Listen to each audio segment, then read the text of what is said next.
이번 편에도 수고해 주실 스미스 씨입니다. 스미스 씨는 지금 당뇨의 진단을 받기 위해서 혈당 검사를 하고 있는데요. 혈당 검사는 대표적으로 네 가지가 있습니다. 이 각각의 경우에 대해 알아보겠습니다. 첫 번째로 공복 혈당 검사가 있습니다.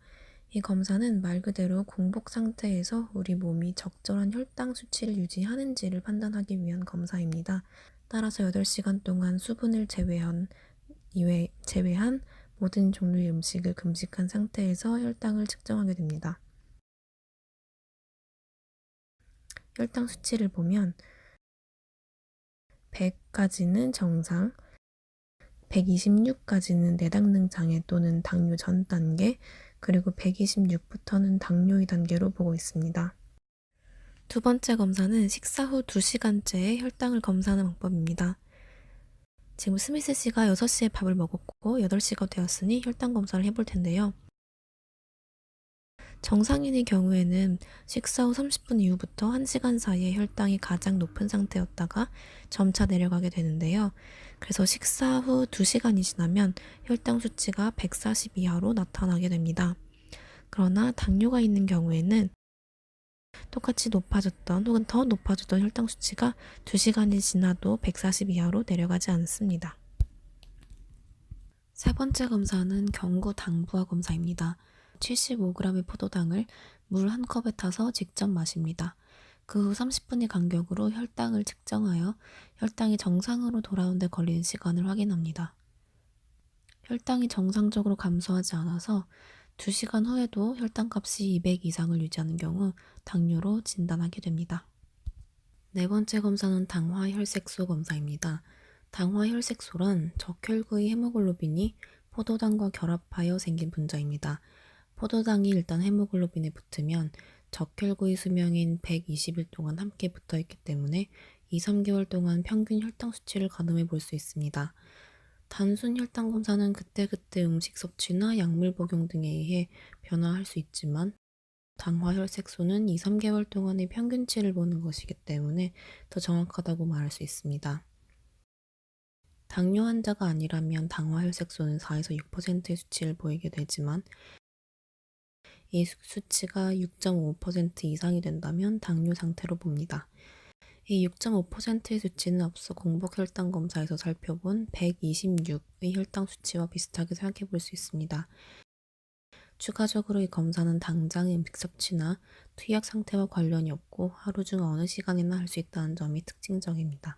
정리해보자면 대한당뇨병학회 진단 기준에 의하여 고혈당증의 전형적인 증상인 당뇨 다음 체중 감소와 임의 혈당이 200 이상, 공복시 혈당이 126 이상, 75g 경구 당부화 검사 후 2시간 혈당이 200 이상, 당화 혈색소 6.5% 이상 일 때 당뇨라 진단합니다. 또한 당뇨까지는 아니더라도 정상치보다 높은 수치가 나오는 경우 내당능 장애로 보고 당뇨 전 단계로서 관리가 필요한 상태라고 할 수 있습니다. 이렇게 서로 다른 혈당검사법이 어떻게 쓰이는지 예를 들어보겠습니다. 먼저 공복 혈당검사의 경우 정기적인 건강검진 때 이용됩니다. 위 내시경 등등 다른 검사를 위해 금식을 유지해야 하는 경우가 있어서 자연스럽게 이용되는 것입니다. 식후 2시간 혈당 검사의 경우 입원 환자의 지속적인 혈당 조절 여부를 관찰하기 위해 시행합니다. 경구 당부화 검사의 경우 당뇨 또는 그 전 단계인 내당능 장애로 추정되나 앞선 검사들에서 정상경 효과가 나올 경우 추가적인 검사로서 주로 행해집니다. 당화혈색소 검사의 경우 당뇨 환자에게 특정 약이 효과를 발휘하는지 장기적인 관점에서 평가하기 위해 시행합니다. 또한 이 검사를 통해 평소에 비성실한 식이 조절과 투약 관리를 한 환자가 병원 방문을 앞두고 갑자기 성실하게 복약하고 식이 조절을 하여 단기적인 혈당 조절을 시도했는지 여부가 드러나기도 합니다. 당뇨는 대표적으로 4가지 증상이 있습니다. 일단 물을 많이 마시게 되고 음식도 끝없이 먹게 됩니다. 하지만 물을 마시는 족족 다 배출하게 되고 음식도 마찬가지로 많이 먹는데도 불구하고 체중은 계속해서 감소하게 됩니다.